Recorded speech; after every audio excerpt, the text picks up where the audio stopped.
anything about it?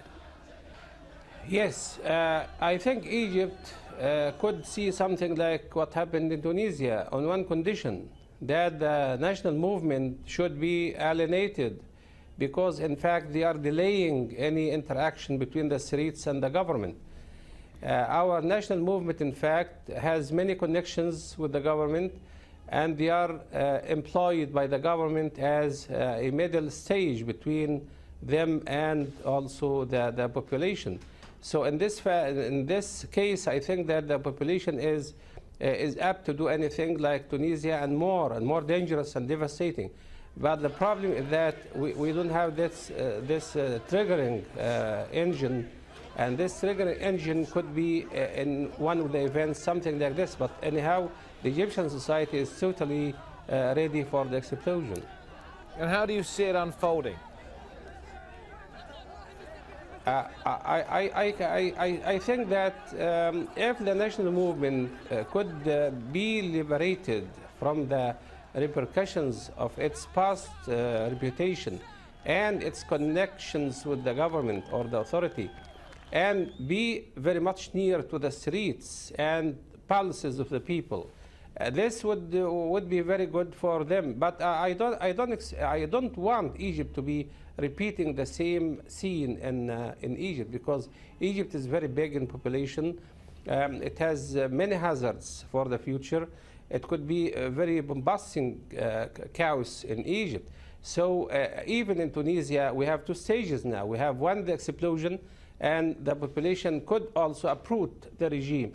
But what about the new regime? It's very difficult to install another proper regime to reflect the wishes of the government, of the people. So the same in Egypt. We need something ready for that. And I think that the government would read very seriously what happened in Tunisia. And in this case, it could make some forestalling steps or measures so as to delay the explosion. Well, let me bring in John Entelis at this point. If you take a look across the region and were to pick, let's say, two countries where it's possible that similar events to those in Tunisia could take place, would it be Egypt and one other? Well, again, Algeria is an important example. Egypt as well. I think the size of the countries are less important than the commonality of the political systems that are in place in which authoritarian governments have imposed their will against an unwilling public. And in what makes Tunisia so important and is representative as a model for others is that the first and most important stage, which is the removal of these dictatorial regimes, which have been impossible to in any way upset or remove or change, that this happened at all, I think, is an extremely important first stage. Now, to be sure, what follows is going to be as important as well. Though Tunisia, I think, has advantages that others do not have, given the size of the country, the educational level, the political consciousness, the existence of different groups and organizations that, if they can work together, create some kind of political coalition that could form a viable alternative to the incumbent government. I mean, but let's bring in some of the other Arab countries across the region. Let's bring in Saudi Arabia. Will the leaders of Saudi Arabia be worried what they see? Will Muammar Gaddafi in Libya be worried by what he sees? Well, I think, as I said, they should all be worried to the extent that, as the Tunisian example has shown, it could be a fairly small event that would otherwise be unnoticed, that can catalyze a much larger social and political movement, because all the elements of discontent already exist in these countries. The enormous gap in the political opportunities available to these mass publics, the discontent that arises out of that, the discontent that emerges with the lack of opportunity because you have societies that are overeducated and underemployed.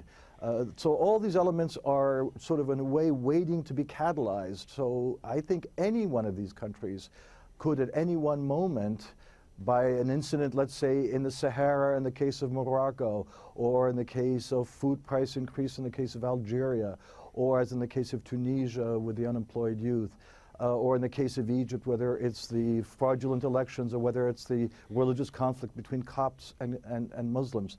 So the catalytic event is not as important as the preconditions that establish an environment where an uprising can take place. Okay, a quick thought from Abdullah Al-Ashal before we go back to specific events in Tunisia. If Hillary Clinton sat there as she did in Doha, hoping to prevent Arab leaders facing this kind of situation, because by and large the United States would like to have many of these regimes in place for its own reasons, would it have been possible for them to have prevented this happening if they'd listened earlier to what the United States was saying? And that what it was saying was reform now before it's too late. Yes, I think these regimes are trying to delay the explosion. But the explosion is, I think, is going to be taking place unless the governments are sincere enough and honest, and they can reverse all the institutions and all the measures which had been taking place. For example, we are calling for President Mubarak to form a coalition government and to make another elections which are free and transparent, and to reverse all the measures which had been taken, the Shura Assembly and the People's Assembly. So I think if they get to the right path now, they can do something. But if they think that the people are not ready for anything, and they are guaranteed, and the security forces are controlling, and they are depending mainly on security, not on the political approaches, I think the explosion is coming. Thanks very much indeed.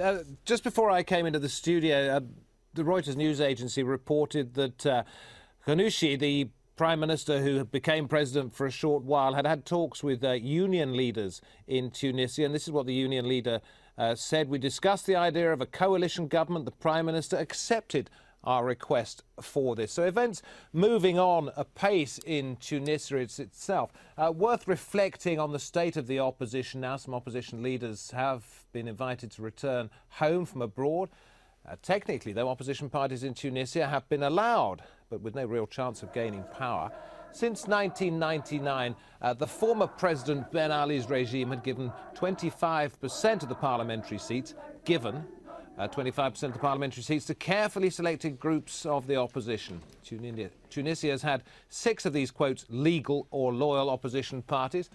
And on the other hand, there are 3 illegal or non-recognised parties: Hizb ut-Tahrir, the Tunisian Workers' Communist Party, and the Islamist Renaissance, or Ennahda Party, which was formed in 1981. But dealing with political Islam remains an issue. The Tunisian opposition is still very weak.